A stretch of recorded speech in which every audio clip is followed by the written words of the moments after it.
Hello, fictional. Welcome to the What If Essay. Today we are gonna see, what if Issei become book-eating magician? Part 1. If you end up liking this video, please consider subscribe, so without further ado, let's get into the video. The person who called my name looked like a typical representative of the working class, bound by one chain of indestructible capitalism. Dark circles under the eyes, sunken cheeks accentuating prominent cheekbones, and generally looked haggard. However, this man was a professor at the Magic Academy and a fifth circle magician, which made him one of the best at the academy within the Grauzober Association of Magicians. And this skinny man, whom everyone simply called Professor Wins, spoke in a business-like tone. You probably know why I called you. I only nodded. Not that I had an inflated self-esteem or vice versa, I didn't put myself above anything, no, I just knew exactly what this conversation would be about. After all, this conversation happens every year for the past 3 years. Your written exam results are perfect. You scored the maximum score in all subjects.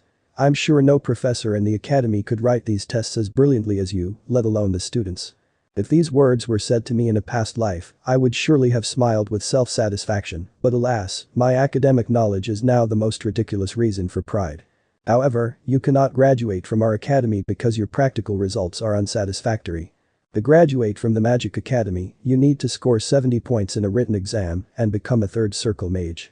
However, to the shame of all reincarnators, I was born with a small amount of magic power and weak sensitivity, that is, almost devoid of magical talent. As a result, I have been unable to graduate from the academy for the 3rd year in a row. And what circle are you in now, Rayan? Professor Wins asked with a disappointed voice. He asked the same question last year and the year before that. However, my answer remained the same. Second. It was a nightmare number. Most students at the academy usually became second circle magicians by the end of the 1st year, and by the time they transitioned to the 3rd year, they became third circle magicians. In rare cases, particularly talented students upon graduation from the academy became 4th circle masters. However, I have already spent 4 years in the academy and still have not been able to overcome the wall separating me from the 3rd circle. Furthermore, this was not my only problem. Have you been able to master the magic of the 2nd circle? No, it didn't work out for me, I tried to answer as calmly as possible. The lack of magical power is only half the problem because I could get it from external sources. Of course, this is a costly method, but on the other hand, the scales are weighed by the possibility of using magic. After all, this is the dream of any modern person. Where my sensitivity is more important, or more accurately, almost its complete absence. Sensitivity is linked to the ability to control magical power. Magicians with high sensitivity are more powerful than their colleagues, even if they use the same spell. It also directly affects the speed of accumulating magical power. Personally, I compare sensitivity to a magician's natural talent, which unfortunately cannot be increased. What's the point of knowing magical theory better than most professors in the academy? With such poor magical sensitivity, I will never become a full-fledged magician.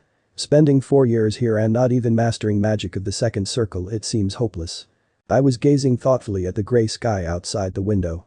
Any other student would have given up long ago, but I, who knew about the lack of talent better than anyone else, did not stop trying to get to the required level for 3 consecutive years. Professor Wins, slightly embarrassed, pulled an envelope out of the box. It was not the first time, but it seemed that the weight of the envelope had increased over the years. The envelope contained a letter that was given to those who were supposed to go on a repeat course. It's my duty as a professor, but I can't shake the feeling that I'm doing something wrong towards you. I'm sorry. No, it's all good. Before you throw it away, read it. Compared to last year, there shouldn't be much change in it, but who knows. I calmly took the envelope from the professor's hands. Honestly, I couldn't care less about this letter because I'm receiving it for the 3rd time. But I couldn't care less about the fact that I messed up again. The feeling of defeat was eating me up inside, and, probably, it's impossible to get used to it. I cast a dull gaze at the letter in my hand. Initially, like any other young person, I embarked on the path of becoming a wizard due to a childlike naive dream of a great wizard, flying in the sky and casting hundreds of spells on his enemies. Moreover, I was a reincarnator, even more so in the anime world. But when I turned 6, life decided to confront me with a grim reality. I was born into a family of wizards, and from childhood, my parents taught me about the magical world, including its dangers. Maybe then the reincarnation confused my mind and I did not perceive this world as real. And life knocks you off your feet sometimes, it can even be very painful. Like any other wizards, my parents went on business trips that were essentially missions from the Wizard Association Grauzober. And one evening instead of my parents, a wizard came to the house with 2 cans of ashes and a letter of condolences from some marshal. A damn horrible invitation to Hogwarts. I think that at that moment I finally realized that I am alive and the world and people around me are real. It's a shame that because of this I lost a lot of very valuable things. And then later I was taken to a children's home for children with a predisposition to magic. Since you can only enter the Magic Academy at the age of 12, I was taken to a special magical children's home. And what could you think, all these 6 years I have been training. Yes, clichés, but you don't have to judge strangers so quickly either. I was emotionally broken due to the loss of my parents, so diving into training helped me recover. In addition, spiritually, I was almost 2 decades older than the people around me children. So, I went to bed later than everyone else and got up earlier than everyone else. I worked and studied with enthusiasm, sacrificing sleep to practice a little more with my mana. Instead of complaining about my fate and injustice, I thought that if I put in more effort, I would definitely achieve results. And at first, that's what happened, because I finished a 4-year course in just 1 year. Maybe I was too optimistic. This year, my classmates, whom I first entered the walls of the Magic Academy with, are finishing their education. And I remained an eternal sophomore, burdened with the nickname Worthless Genius. When did everything go wrong? Maybe it all started when the attempt to activate the spell failed when I was still living in the orphanage. When I realized that my magical sensitivity was a hopeless venture. Or when, for several years, I couldn't master the basic spells, well it only took my classmates a couple of weeks. Or when, just a few days before the graduation ceremony, I received my first letter about the need to repeat the course. Or perhaps, when I first started dreaming of becoming a wizard. Curse. I have never been bothered by the injustice in my life before because it's the most pointless and stupid activity, but now I can't curse the one who gave me a second chance. My patience seems to have reached its limit. To be born a talented mage. No, instead I ended up in a completely talentless world where a guy has to get strength from breasts. If not talent, then at least to get some kind of gift for reincarnators. It feels like I refused it or quarreled with the god who gave me a second life before my reincarnation. And if not all of this, then at least to have some luck to live my new life without deprivation and survival. But no, the gods surely do not love something as boring and ordinary as a happy life. Of course, someone will surely say. It's a sin to complain about a second chance, after all, there is a rule. Give and take it. But if you were given a glass of poisoned wine to drink, would you swallow it? I think not. And the funniest thing is that one could live this life as an ordinary person. Go to a regular school, a regular university, to a regular job, but unfortunately, I was born into a family of magicians, which determined the branch of my development, an absolutely hopeless situation. I have to go back to classes, I said emotionlessly. As soon as Professor Wynne nodded in agreement, I turned around and headed for the exit. Boom. The door closed with a much louder impact than when I entered. Your parents didn't want you to have this life, the words floated in the air in the office as if carried by the wind. With a heavy expression, Professor Wynne looked at the door, but after a few seconds, he lowered his gaze to the book, the pages of which had not been turned over for a long time. Bing. Bam. Bomb. The loud bell rang in the corridor. The clock has given a signal that it was evening. Walking to my dormitory, I suddenly stopped. If I recall, I haven't eaten dinner yet. Should I go to the dining hall now? After a little thought, I just shook my head. Due to the letter in my hand, I had no appetite. Then maybe I should go back to the dormitory and go to sleep. No, I lost a good sleep too. It would be a real happiness if I could fall asleep without seeing any nightmares. In the end, my feet headed in the same direction as always. This place was rarely visited by strangers, and it was the most comfortable in the entire academy for such a worthless genius like me. The library. The library was just a couple of minutes' walk from Professor Vince's office. As I approached the shabby door, the smell of old paper and bookshelves tickled my nose. It was a pleasant scent that had become almost familiar to me. Through the partially open door, I was greeted by an empty library hall. Just as I expected. The scene was almost always the same. Tall, standalone bookshelves completely filled with books. Of course, this was not the most popular place among students, and even professors didn't come here very often. So it became the perfect place for a loner like me. Quiet, peaceful, and isolating. Of course, looking at this situation from the outside, there is a desire to curse. How is it possible that magicians do not read magical books? But as paradoxical as it may sound, these are the realities of the magical world. Most of the books gathered here presented complex concepts that professors tried to convey to their students in a simpler form during classes, and often that was enough. Moreover, at the beginning of each academic year, all students were given the books they needed, which were much simpler and easier to understand. And young magicians themselves did not learn too complex spells that required additional study of theoretical material in the library. Almost all the books gathered here are written in a strict scientific style, which makes it extremely difficult to understand them without a solid foundation. What can I say, magical theory is my area of expertise, no matter how useless it may turn out to be in the end. I mocked my own incompetence as I walked past familiar rows of bookshelves. Every single day for 4 years, I devoted all my efforts to studying. It's funny how my brain didn't consider it stressful and absorbed knowledge like a sponge absorbs water. But in the end, the only thing I achieved was the ability to find any necessary book with my eyes closed. Perhaps today I will take a look at manuals on creating magic circles. I remember everything written in them, but I might have missed something. Taking the necessary books, I headed to the reading area when suddenly something completely unexpected happened. I saw a thin book with a black cover falling from the sky, its pages flipping colorfully as it flew. In that moment, my brain couldn't fully comprehend what it was seeing, but one thing I knew for sure. This plot is from an entirely different anime. I only came to my senses when the book fell on the ground a meter away from me and the world around me returned to its familiar flow of time. Let's be honest, when something like this happens to you, an unprecedented interest is awakened, but after a couple of seconds, equally strong wariness sets in. Besides, I was still a wizard, albeit weak, but not lacking in intelligence. Therefore, to avoid any extraordinary situations, it was decided not to touch the book and analyze what had happened for now. Taking this book, will I see the gods of death? My thoughts are cluttered only with references to Death Note, something needs to be done about this.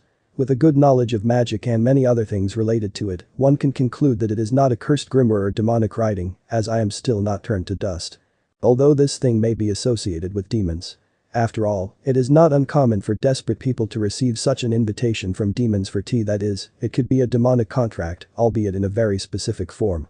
Why am I acting like a virgin before my first date? I already know that if this were an evil book, I wouldn't be standing here with my level of power. So what do I have to lose, even if it is a demonic contract? Perhaps it's because I have to go back to the repeat course again, but I reached out my left hand for the book. And as soon as I picked up this strange package, I felt a strange sensation. It felt like I had put my hand in a barrel of sticky syrup or like I was shaking hands with some formless slippery palm. And I also had the feeling that I had put my hand in the mouth of something alive. Smack. Oh, crap. Quickly withdrawing my hand, I panicked and took a couple of steps back, leaning against a neighboring bookshelf. Taking a few deep breaths, I looked back to where the strange book had been, but there was nothing there anymore. What's going on? I whispered in confusion. It was some completely inexplicable phenomenon. Was it some kind of hallucination? However, I still felt that horrible stickiness on my palm. I cautiously touched my left hand. To the touch, the palm was dry, completely devoid of any signs of moisture or slime. This made me even more uncomfortable because I still felt something slimy on my left palm. Is it really a hallucination? But I saw that tattered book with my own eyes, I muttered and sank to the floor. And, in general, why would someone want to play a prank on me like this? Although, that's a stupid question. Who wouldn't want to make fun of a freak like me? Maybe I should just leave this year after all. It was better than a shameful expulsion. After spending 4 years in the academy hoping to become a mage, I had not achieved anything. Maybe it's time to give up, take a break from such a lifestyle. Enjoy life in the end. Who am I kidding? I won't be able to leave this.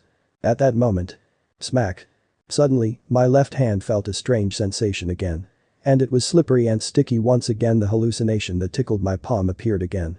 I instinctively looked at my left hand, which was touching the floor, and saw something shocking. The tongue. The tongue was sticking out of my palm.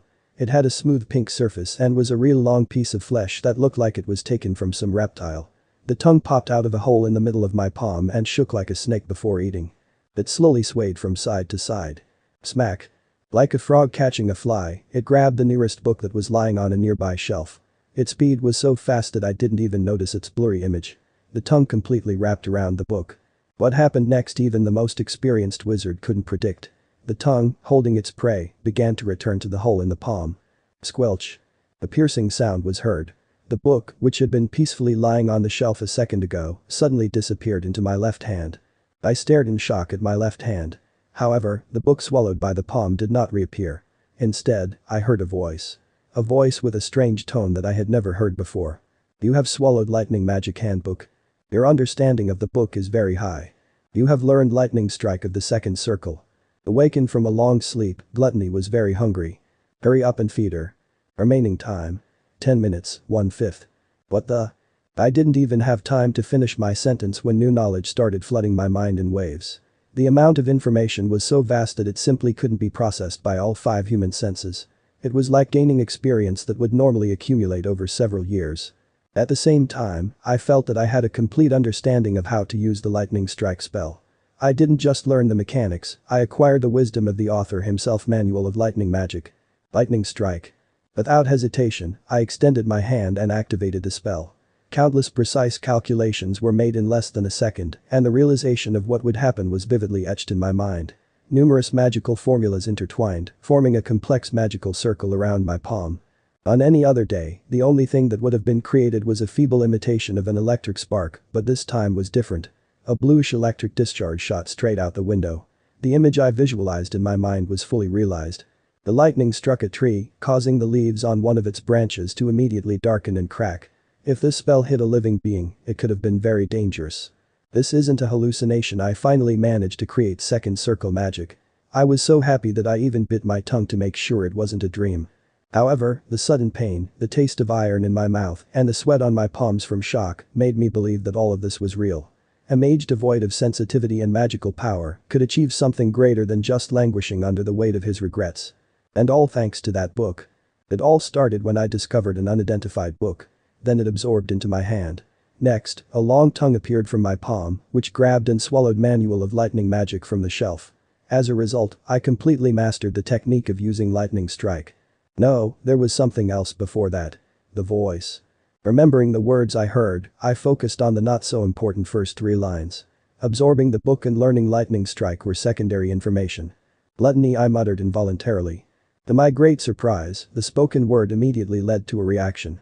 A hole appeared in my left palm, and a red tongue flew out of it. Moreover, teeth and even lips could be seen in the hole. I carefully examined my palm, trying not to be scared or amazed by this phenomenon. I wanted to find out if this mouth could speak. However, the answer came from a completely unexpected source. That strange voice sounded in my head again. Gluttony is hungry. If you want to talk to Gluttony, relieve her suffering. To satisfy Gluttony, you need to feed her 4 more times. Remaining time. 6 minutes 24 seconds. Gluttony is a grimoire whose roots date back to an era long erased from chronicles and handbooks. The grimoire increases its power by consuming magical items. Books are Gluttony's favorite food. By providing food to Gluttony, its owner can also benefit. However, if the desires of the grimoire are ignored, Gluttony will begin to treat its owner as food. I cannot become dinner for a book, can I? Come on, Gluttony, eat. Before me was the familiar sight of tongue. Apparently, he couldn't swallow more than 1 book at a time, so he only turned around the top one. To be honest, it was a strange feeling to have a mimic living in your hand. And just like that, Gluttony devoured the book in an instant, and over 300 pages of magical theory, mathematical calculations, and physical research disappeared without a trace. Although, no, traces still remained. You could say that each of those pages found a home in my memory. You have consumed the basics of elemental magic. Your understanding of the book is very high. Your affinity with the 4 elements has increased. Gluttony was still hungry. To satiate her hunger, 3 books were required. Remaining time. 5 minutes 11 seconds. As expected, devouring the book made me fully comprehend it. But this time, along with the knowledge came a slight headache. The main message of the book was what human magic was in general. In this world, there were many races. Demons, angels, fallen angels, yokai, gods, vampires, humans, and many other small races, and most of them used magic in their own way. By magic, human magic had a more scientific approach, meaning that human mages used mathematical formulas for calculating and configuring magic, including geometry for creating magic circles and physics for understanding the final result. But in the end, all magic was based on the elements. Fire, water, wind, and earth. Even though it sounded like fantasy, I would even say medieval, in reality, it was just a simplified name for the 4 fundamental forces or interactions: strong and weak nuclear forces, electromagnetism, and gravity. So after becoming a second circle mage, the flow of magic from each of these elements became much more intense and understandable, which made me incredibly happy and inspired. However, there was no time to rejoice. The tongue once again flew ahead and grabbed the next book. Gluttony licked the cover slightly, savoring it, before swallowing it whole. The same fate awaited the remaining books. In that same second, a whole torrent of information hit me. You absorbed circulation of magical power. Your understanding of the book is very high. Your sensitivity to mana has slightly increased. You absorbed fundamental principles of creating magic circles. Your understanding of the book is very high. You can now create second-tier magic circles. Starting from the third tier, the probability of successfully casting a spell sharply decreases. You absorbed application of magical protection. Your understanding of the book is very high. You can now change the form of second tier spell shield. Peck. After 3 books were absorbed one after the other, the consequences became truly palpable. The world spun before my eyes, and I had to lean on the nearest bookshelf. My head, which felt like a boiling kettle, seemed like it was about to burst from receiving so much knowledge. I felt dizzy, my body temperature rose, and an unpleasant buzz rang in my ears. In that state, I couldn't tell how much time had passed, but soon my condition began to normalize, and I could think clearly. My head is splitting, but damn, it feels so cool to feel myself becoming stronger, I muttered, placing my hand on my still throbbing temple. Aside from my past life, this was the first time I had ever felt such a terrible headache. If I were to compare it to something, it would be like a hangover after a night of heavy drinking, sleep deprived, broken, and the alcohol turned out to be low quality. I think I remember why I quit alcohol, although if every time I drank ended like this, then I clearly didn't know how to drink. I knew how to have fun, but not to drink. However, a nostalgic warmth awakened me, starting in my heart and spreading through my veins, reaching every cell in my body. Magical power. This was something completely new for such a talentless mage like me. Before, I needed enormous energy and concentration just to feel its presence within me. As I had said before, the lack of sensitivity was a death sentence for a mage. But now, standing in the middle of the library, I felt magical power, as a true mage should. Emotions overwhelmed me, the main ones being joy and relief. However, I cannot be satisfied with just that. Right now, I have only mastered the second circle. To finish my studies, I had to master the third. And to truly become a powerful mage, I cannot be limited to just the third, fourth, or even fifth. For the first time since I realized I lacked magical talent, after going through countless deprivations and failures, I finally saw a real quasar at the end of the tunnel. And I wasn't going to stop so easily. Oh, but shouldn't she have been satisfied? I whispered, looking at my left hand. I was hoping we could talk after you were full. I remembered the strange voice that said gluttony would be able to speak once she was satiated. And indeed, he did not disappoint my expectations. Swoosh. His mouth opened, as it did when he ate books. It was a hole without a visible bottom. Straight from the center of this hole, a tongue emerged, swaying like a snake listening to a flute. I am the magic of absorption. Greedy grimoire. Gluttony. It was a terrible and unnatural voice, more like a bubbling bog. And the way these words were produced added even more gloom to the prevailing atmosphere. And even though gluttony had no eyes, I could clearly feel her gaze on me. Brian. Romano. What do you want to know? The sounds gluttony made and how she said my name seemed to come from a deep abyss. Even my blood froze in my veins because of it. And, as befits a mage specializing in reading magical books, I could not even move due to stress and fear of this creature. Receiving gifts in the form of becoming a mage of the second circle was nice, but facing the presence of this creature was not something I wanted to do. Fortunately, a voice in my head spoke up, apparently intending to clarify some nuances. Greedy grimoire, gluttony, satisfied his hunger. His intellect awakened temporarily, and he is ready to repay his master who provided him with food. Gluttony's current condition is incomplete. Please provide him with a proper amount of nourishment to fully restore his functionality. Except for mealtime, gluttony is in a deep sleep. Nevertheless, the grimoire is ready to answer one question as soon as he feels satisfied. Remember, the wisdom of the ancient grimoire, gluttony, is truly great. Please ask one question before gluttony falls asleep again. The explanation was extensive, but the conclusion was simple. One question, one answer. In other words, everything came down to a simple parasitic partnership. I could ask one question, for which I would receive one answer, and gluttony, having eaten magical books, would restore some of his power. I can't even imagine what this will lead to in the end, but they say you shouldn't look a gift horse in the mouth, something like that. So, what should I ask? No, this is the wrong logic. Rather, what answers should I look for? I am too weak for any great knowledge or secrets, so first of all, I need to become stronger, which means I need to ask about something that will help me right now. And if I have such a wonder potion in my hand, the question suggests itself. I am ready to ask a question. What interests you? Gluttony asked briefly. Gluttony, I want to ask you to provide information. Give me an understanding of what kind of grimoire you are. There was a moment of silence. Okay, her voice was still thick. However, to understand me, your perceptiveness narrow, poor. The language cannot convey it. In response to this, I concentrated. Could grimoire not convey this with words? Then I could have said with the same contempt that to gluttony, I was like an ape, but why bother, when in this world the majority of other races consider humans to be nothing. However, gluttony did not stop talking there. I systematize and simplify and then visualize the information. The owner will like it, said Grimoire. You will visualize it. It will help you imagine and understand, Grimoire replied. As soon as the dialogue ended, strange images and symbols began to flow directly into my head. They were numbers, letters, and some terms. I felt a light, incomparable dizziness, and in the next moment, I realized what was now living in my hand. Grimoire. It was not a book, but a magical spell.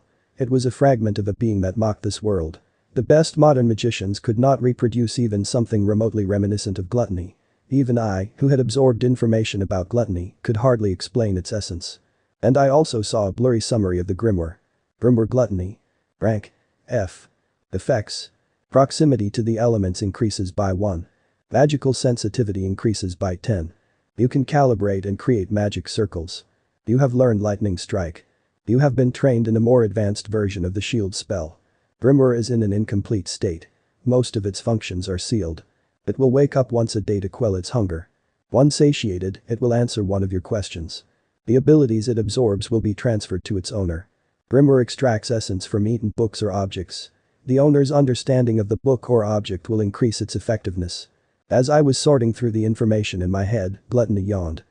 So I answered, then her eerie voice echoed, then disappeared along with her tongue and the hole in her hand. Looking at my left hand with a blank expression, I still couldn't fully comprehend the reality of what had just happened. The only thing that proved the reality of everything that had happened was the knowledge that remained in my head and the magical power that had grown. Ha ha ha ha. I couldn't contain the smile on my face.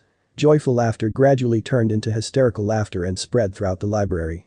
In the same place where I had fled from a ruthless and unfair reality. And what a terrible sense of humor fate had to give me hope in exactly this place. But at that moment, I was laughing at this joke, laughing at myself, at the world, and even at fate, which was such a bitch. At the same time, in an unknown place. Absolute all-consuming darkness embodied the bottom of what was called the abyss. And amidst this Lovecraftian grotesque, a mouth opened. Smack. Grimoire that devours books. Greedy grimoire named Gluttony. It was his first encounter with a man named Ryan Romano. End of the part 1 here. So that's it for today's video guys. Before you go, just like the video and share it with your friends. Bye.